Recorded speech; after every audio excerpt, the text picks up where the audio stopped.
Assalamualaikum warahmatullahi wabarakatuh. Perkenalkan, saya Rahmatun Fitri dengan NIM akhir 204 dari kelas F. Di sini saya akan menjelaskan sedikit tentang spektrofotometri UV visible. Adapun prinsip dasar dari metode spektrofotometri UV visible yaitu berdasarkan pengukuran penyerapan cahaya molekul dalam rentang ultraviolet dan cahaya tampak.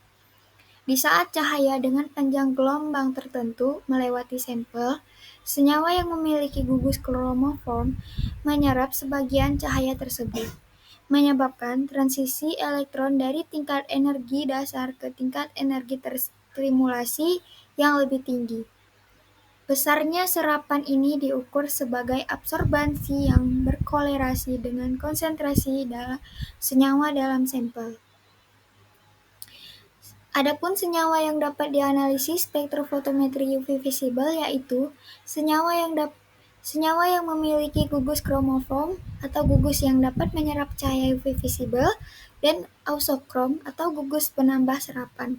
Contohnya adalah senyawa organik dengan ikatan rangkap seperti C-2C, C-2O, cincin benzena, dan senyawa logam kompleks yang membentuk warna tampak. Senyawa ini sering ditemukan dalam obat, pigmen, dan kompleks logam. Tingkat energi elektron terbagi menjadi 3, yaitu orbital sigma, merupakan orbital molekul yang terbentuk simetris terhadap rotasi keliling ikatan. Ikatan jenuh pada suatu molekul yang tidak mempunyai atom dengan pasangan elektron. Sigma. Contohnya, C-C, C-O. Yang kedua, orbital pi, merupakan orbital molekul yang tidak terbentuk simetris terhadap rotasi keliling ikatan. Ikatan tidak jenuh pada suatu molekul yang tidak mempunyai atom dengan pasangan elektron pi. Contohnya, C-2C, C-2O. Yang ketiga, orbital non-ikatan, merupakan suatu molekul orbital atom tidak berinteraksi dengan orbital atom lain. Dengan kata lain, elektron dalam atom tersebut tidak ikut dalam pembentukan ikatan kimia dalam molekul. Atom pada molekul dengan pasangan elektron bebas dibentuk oleh orbital. Contoh, O, N, dan halogen.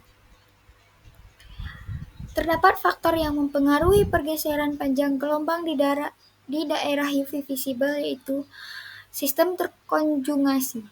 Sistem di mana ikatan tunggal antar atom dipisahkan satu sama lain dengan satu ikatan rangkap atau tidak jenuh.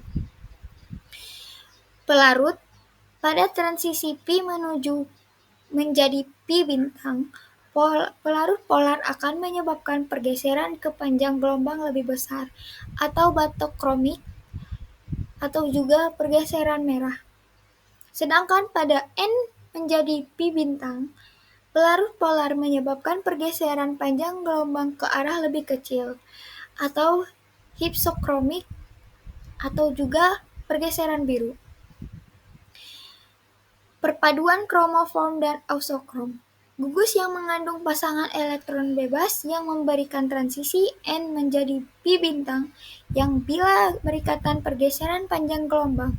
Contoh, OH, O, NH2, dan OCH3. Terakhir, larutan elektronik. Lingkungan elektronik. Lingkungan yang berlainan dalam molekul mempengaruhi derajat interaksi antar orbital. Bila interaksi antar orbital bertambah, maka panjang ikatan kimia yang terbentuk akan berkurang. Dan perbedaan energi antara orbital molekul ikatan dan anti-ikatan berikatan. Terdapat instrumen spektrofotometri UV visible, antaranya ada sumber cahaya yang menghasilkan cahaya polikromatik UV dan visible, monokromator, Memilih panjang gelombang tertentu agar cahaya menjadi monokromatik. Kuvet menampung sampel larutan yang akan dianalisis. Detektor mengubah intensitas cahaya yang melewati sampel menjadi sinyal listrik. Sistem output menampilkan absorbansi atau transmitasi. Terdapat prinsip dasar analisis kualitatif dan kuantitatif senyawa dengan metode spektrofotometri UV visible. Yang pertama, kualitatif, berdasarkan panjang gelombang maksimum serapan yang spesifik untuk gugus kromoform tertentu untuk mengidentifikasi senyawa. Yang kedua, kuantitatif, berdasarkan hukum Lambert-Beer, absorbansi berbanding lurus dengan konsentrasi senyawa. Dengan mengukur absorbansi pada panjang gelombang tertentu, konsentrasi senyawa dapat dihitung. Terdapat kelebihan metode spektrofotometri UV visible, di antaranya dapat digunakan untuk konsentrasi kecil, cocok untuk analisis kualitatif dan kuantitatif, proses analisis relatif cepat dan sederhana, memiliki sensitivitas dan ketepatan yang tinggi.